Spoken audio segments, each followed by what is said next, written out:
Good afternoon, ladies and gentlemen. Today is November 21, 2025, and we have just recently received the text of the peace settlement plan being proposed by the American side. Let me put it this way. I think it was done in consultation with Russia and possibly with preliminary consultation with the Ukrainian side. In any case, let's talk about what we know. And as of today, what's happening in order to better understand. Why is the offer like this, and why now? And actually, to better understand the reaction to it, how is it in Ukraine, in Russia, in the United States, and in the world? So, what do we know? The new plan proposed by the United States provides for significant concessions from Ukraine in favor of Russia, including giving up Crimea and Donbas. Ukraine actually refused to attend the meeting in Turkey, where this plan was supposed to be discussed, and is demanding the participation of the European Union and the United Kingdom in the negotiations. What is happening in the world that influenced the introduction of this proposal, and why is the proposal exactly like this? First of all, in the United States, about a third of Republicans did not go to the polls on November 5th. Just recently, we had people protesting, in their view, against the excessive involvement of the United States in foreign affairs. That is, part of the ruling party did not go to the polls because they are protesting that resources, instead of being directed inside the country, this time, the money went to solving external problems. Second, the external debt in the United States has grown to $38 trillion. This is an absolutely incomprehensible figure to me, off the charts. But in addition, there are also annual interest payments, that is, debt servicing as it's called. They will amount to around $1 trillion a year, a little less than $1 trillion, and the United States doesn't have the money. Third, a year of military actions, a year of war, costs Ukraine from $90 to $100 billion. Half of this amount, well, approximately $45 billion are provided by donors, patrons, the European Union, I don't even know, so to speak, those who are trying to help Ukraine hold out. Fourth, Europe is ready to spend $10 to $12 billion a year on purchasing weapons from the United States. Hungary and other countries of the same European Union are planning to veto these expenditures. And then, so to speak, if the European Union itself can't do anything, then several countries will independently allocate about $5–6 billion to Ukraine, partly with their own weapons, partly by purchasing from the United States of America. Fifth, Europe supports Ukraine.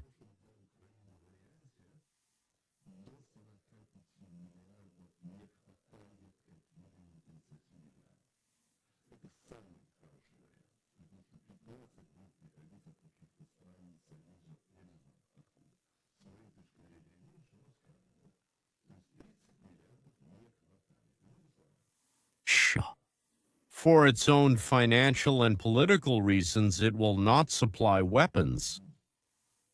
Europe, even if it does, will provide just a third of what Ukraine needs, leaving two-thirds unmet. Ukraine was not preparing for war, nor for the 2008 attack on Georgia or the events of 2014, 2015. Active actions against Ukraine.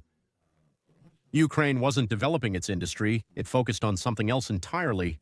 Sixth, Russia's offensive on the front continues. At the same time, the Russians suffered losses in Pokrovsk and, I think, in a couple of other places around there. About 200,000 servicemen approximately. Experts estimate Ukraine is 5 times less. Wonderful, great, Russia was just doing meat assaults. Nevertheless, 40,000 Ukrainians have been killed, and the area is practically at least semi-encircled, let's put it that way. And seventh, the scandal of Ukraine being robbed by Zelensky's close circle has echoed around the world. In this atmosphere, and most likely because of it, a proposal of 28 points came from the United States. Let's discuss the main point and then talk about what to expect in the near future. So, according to this proposal, all of Donbass goes to Russia, and Crimea as well. The line of demarcation will be in the Zaporizhzhia and Kherson regions. That means the Ukrainians must withdraw. Kyiv will freeze its plans to join NATO for 20 years, and as I understand it, will limit its armed forces to about 600,000 servicemen. That's quite a large army. And I think the most important thing is the range of weaponry. That is, certain weapons, the agreement prohibits them from importing, deploying, or purchasing these. The United States promises Ukraine a decisive joint response, but not like NATO's Article 5, rather, something similar to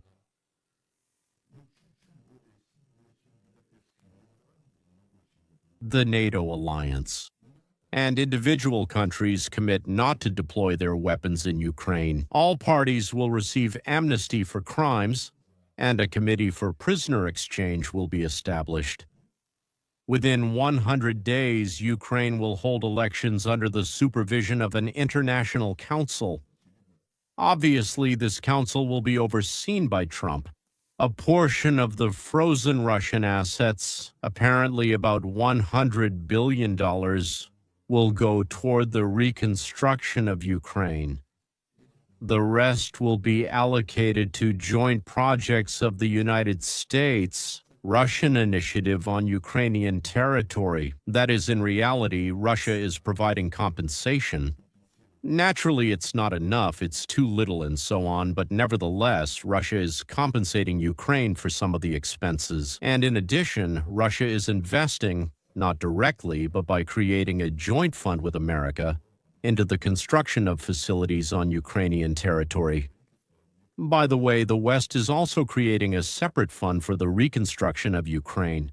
Sanctions against Russia are gradually being lifted, and Moscow is returning to the G8 and starting to participate in the global economy.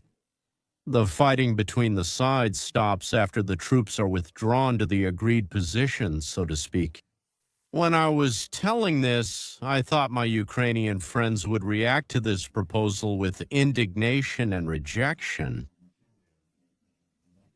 Yes, but before making any emotional decisions, let's try to analyze the situation because we need to understand what the choices are between, right? And what kind of trauma does Ukraine actually have? One option is to keep fighting the war, and the other is to seek a truce. Let's consider continuing the war.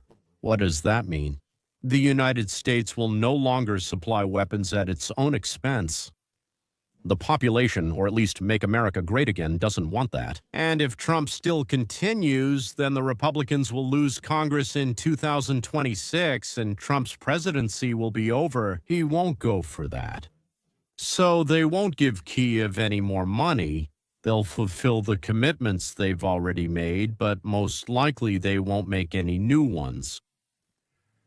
Next, Europe and Britain might let them buy weapons from the United States and supply their own. 4, 5, 10, maybe 15 billion, but they need 45 billion. So those 30 billion I mentioned earlier just aren't there. Bullets, shells, rockets, they need to be replenished. The stockpile won't be enough. I don't know how long it will last. I, as they say, don't work in the warehouses in Ukraine. That means they will be limited and won't be able to return fire. And nothing except a defensive war and the gradual loss of both population and territory will happen. Ukraine is not able to go on the offensive by itself without strong help from outside, and it can't hold territories. It holds territories thanks to the heroism of its soldiers. But try fighting with a sapper shovel, not even against a tank now, but against a drone. By the way, Ukraine does have drones, but when it comes to missiles, not so much. And I think it will take 3 or 4 years. And as for Russia, maybe they'll have to sacrifice another 1,000,000 Russians, but in that situation, Kyiv will fall. Is there a scandal involving theft?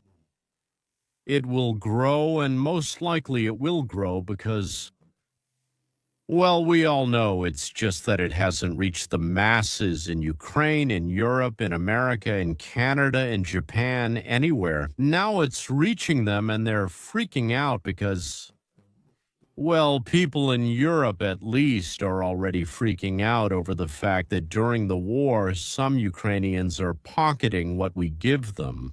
It's absolutely, I mean, it completely changes people's mindset. It turns their willingness to help around. People in Europe, especially in hot countries where emotions flare up quickly, will demand to stop helping Ukraine. What does no weapons mean?